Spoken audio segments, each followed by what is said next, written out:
여러분 안녕하십니까? 월요일 CJB 아침 뉴스입니다. 올해 3월 고등학교 신입생부터 고교학점제가 전면 시행됩니다. 학점제를 원활하게 운영하려면 다양한 형태의 학습 공간을 갖추는 게 반드시 필요한데요. 충북의 학교들도 지난 2020년부터 학점제형 공간을 하나둘 만들어 왔는데 학교 공간이 어떻게 변신하고 있는지 준비 상황을 점검해 봤습니다. 조상우 기자입니다.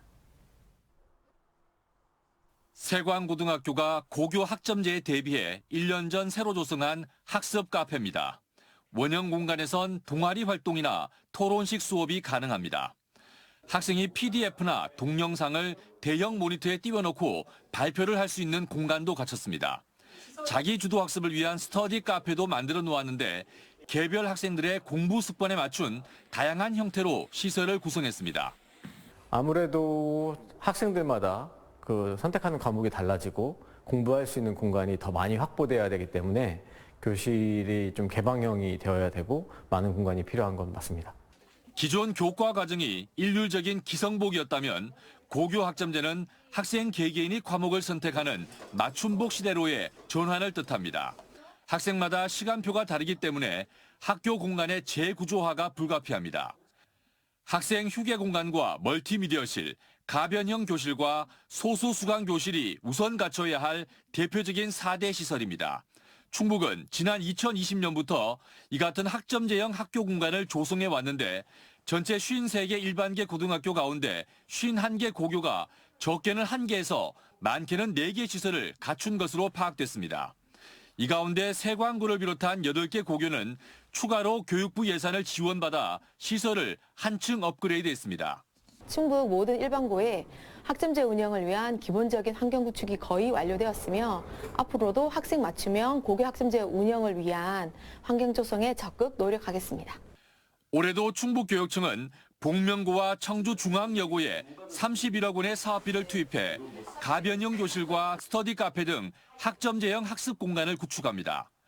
고교 학점제가 학교 공간 재구성에 기폭제로 작용하고 있습니다. CJB 조상우입니다. 음성군이 도내 처음으로 찾아가는 금연버스 운영을 시작했습니다. 평소 금연 클리닉에서 상담을 받고 싶어도 시간이 여의치 않았던 직장인들에게 큰 호응을 얻고 있는데요. 안정은 기자가 보도합니다. 음성군 보건소 금연 상담실, 대상자의 흡연 기간과 하루 흡연량 등 1:1 상담이 이루어집니다. 최근 5년간 음성군 금연 클리닉을 찾은 사람은 2,700명이 넘습니다. 건강검진을 했는데 이번에 검사 결과가 안 좋았다. 이럴 때 많이 오시고 아니면 이제 가족들이 계속 금연하라고 해서 오신 분들도 있고 그렇게 다양하죠. 네. 지난해 음성군의 일반 담배 흡연율은 23.8%로 충북 20.7%보다 3.1%포인트 높은 상황. 음성군 보건소가 담배로부터 지역 주민들의 건강을 지키기 위해 도내 처음으로 찾아가는 금연버스를 가동했습니다. 음성군은 산업단지가 많은 편이에요. 그래서 직장인이 많다 보니까 직접 보건소에 방문하기가 좀 어려우신 점이 있어요. 그래서 저희들이 직접 여기 생활표에 출장을 나와서 연말부터 새해를 맞아 집중되는 금연 결심.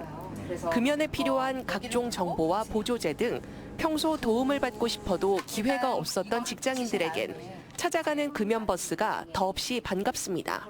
이제 직장 다니고 그러니까 뭐 퇴근하고서 가면 시간 안 맞을 때도 있고 한데 여기서 한 달간 한다니까 뭐 어쨌든 제가 이제 주중에 오기도 편하고. 예.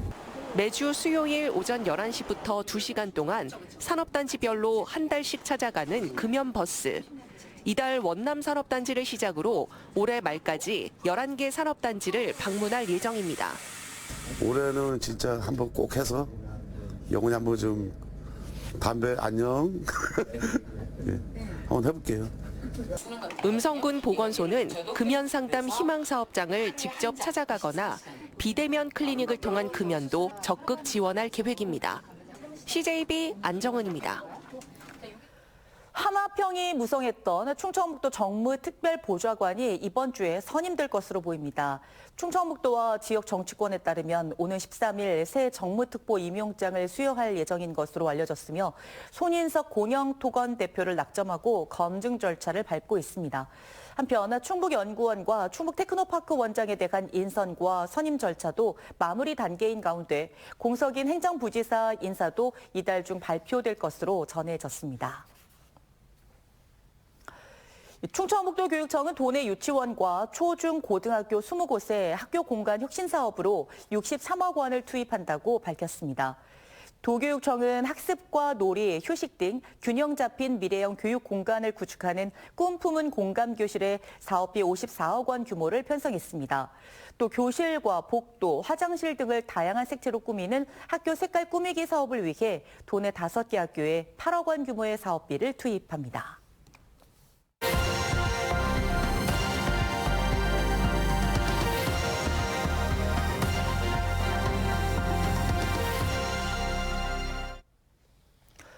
요즘 아시아에 쌀이 모자랍니다. 필리핀은 식량 안보 비상사태를 선포했고요. 일본도 쌀값이 폭등하고 있습니다.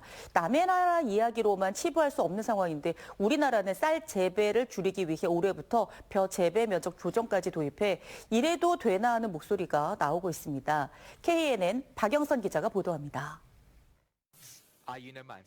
세계 최대 쌀 수입국인 필리핀이 현지 시간으로 4일 식량 안보 비상사태를 선포했습니다. 지난 2023년과 비교해 쌀 가격이 20%가량 오르면서 공급에 비상이 걸린 것입니다. 쌀 부족은 이웃 일본도 마찬가지입니다. 햅쌀 평균 도매가는 60kg 기준 22만 원으로 지난해보다 50%가 비쌉니다. 모두 폭염과 이상 고온 현상이 원인인데 일부 마트는 물량이 없어 한 가족당 한 포대 한정 판매까지 합니다. 하지만 우리나라에서는 쌀 생산 감소를 위해 올해부터 벼 재배 면적 조정제 도입을 결정했습니다. 쌀 재배 면적의 11%에 해당하는 8만 헥타르를 대폭 축소하기 위해서입니다. 경남 역시 축소 대상 면적의 8%인 7천 헥타르를 줄여야 하고 부산도 196 헥타르를 줄여야 합니다. 정부는 감축한 지자체에 인센티브를 주는 등 당근을 내놓았지만 지역 농가들은 강하게 반발하고 있습니다. 이웃 나라들을 보더라도 기후위기의 문제나 전쟁의 위기로 인해서 식량의 심각한 위기는 이미 와 있는 상황입니다.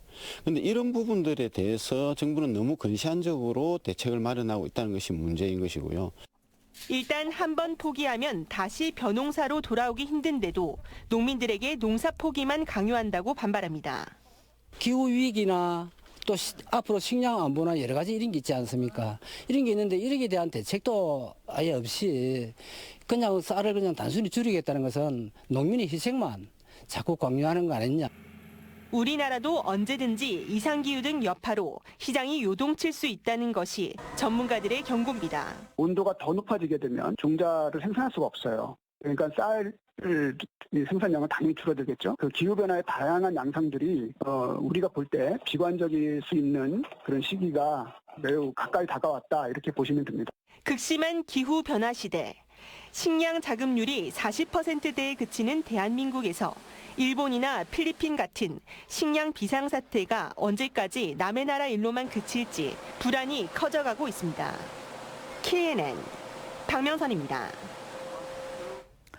을사년 정월 대보름 행사가 오늘 12일 도내 곳곳에서 펼쳐집니다.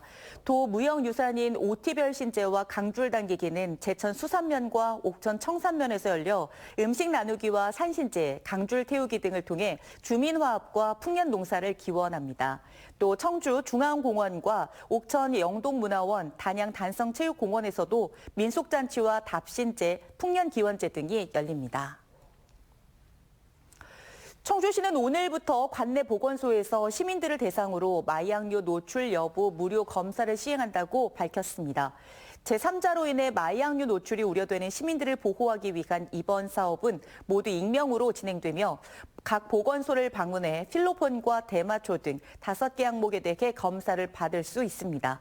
하지만 질병 치료 과정에서 이미 마약류에 노출됐거나 중독 재활 치료자인 경우는 검사 대상에서 제외됩니다.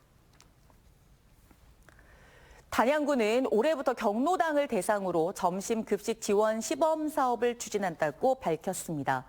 급식 지원 시범 사업은 8개 읍면의 20개 경로당에서 연 6개월 이상, 주 5일 이상 점심을 제공하게 되고 부녀회와 노인 일자리 사업 인력을 경로당에 배치해 급식을 지원하는 방식입니다.